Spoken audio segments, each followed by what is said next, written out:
আসসালামু আলাইকুম। আমি লিও আর আপনি দেখছেন বিনোদন ভান্ডার। ভাবুন তো, এক কিশোরীকে দাসী হিসেবে প্রাসাদে আনা হলো, কিন্তু কয়েক বছর পর সেই মেয়ে হয়ে উঠলেন পুরো অটোমান সাম্রাজ্যের সবচেয়ে প্রভাবশালী নারী। আজ জানব সেই কিংবদন্তি নারী কোসেম সুলতানের অবিশ্বাস্য জীবনের গল্প। কে ছিলেন কোসেম সুলতান? কোসেম সুলতানের জন্ম হয়েছিল গ্রিসে। তার আসল নাম ছিল আনাস্তাসিয়া। ছোটবেলায় জলদস্যুরা তাকে অপহরণ করে অটোমান সাম্রাজ্যের প্রাসাদে নিয়ে আসে। সেখান থেকে শুরু হয় তার জীবনের সবচেয়ে বড় পরিবর্তন। সুলতান আহমেদ প্রথমের ভালোবাসা। প্রাসাদে তার সৌন্দর্য, বুদ্ধিমত্তা ও শান্ত স্বভাব সবাইকে মুগ্ধ করে। অল্প সময়ের মধ্যেই তিনি সুলতান আহমেদ প্রথমের প্রিয় সঙ্গী হয়ে ওঠেন। এরপর তিনি কোসেন নাম পান এবং রাজপ্রাসাদের অন্যতম গুরুত্বপূর্ণ নারী হয়ে ওঠেন।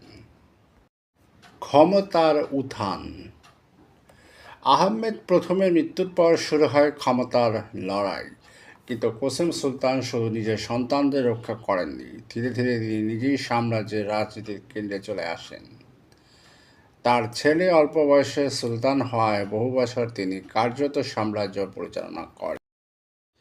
অটোমান সাম্রাজ্যের সবচেয়ে ক্ষমতাধর নারী। ইতিহাসবিদদের মতে কুসুম সুলতান ছিলেন সালতানাতে অব হুমায়ুন যুগের অন্যতম শক্তিশালী নারী। তিনি শুধু রাজনীতি নয়, দরিদ্র মানুষের সাহায্য, মসজিদ, স্কুল ও দাতব্য প্রতিষ্ঠানের জন্যও পরিচিত ছিলেন। করুণ পরিণতি। ক্ষমতার সঙ্গে শত্রু বাড়তে থাকে। অবশেষে রাজপ্রাসাদের ষড়যন্ত্রে ১৬৫১ সালে কোসেম সুলতান নিহত হন।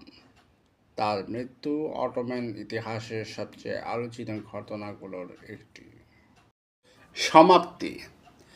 দাসী থেকে সাম্রাজ্যের সবচেয়ে ক্ষমতাধর নারী কোসেম সুলতানের জীবন ছিল সাহস, বুদ্ধিমত্তা ও রাজনৈতিক সংগ্রামের এক অসাধারণ গল্প।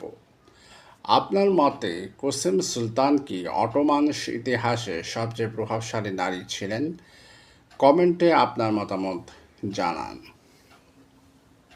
আর এমন ইতিহাস ভিত্তিক সিরিজ পেতে বিনোদন ভান্ডার চ্যানেলটি সাবস্ক্রাইব করতে ভুলবেন না। ধন্যবাদ।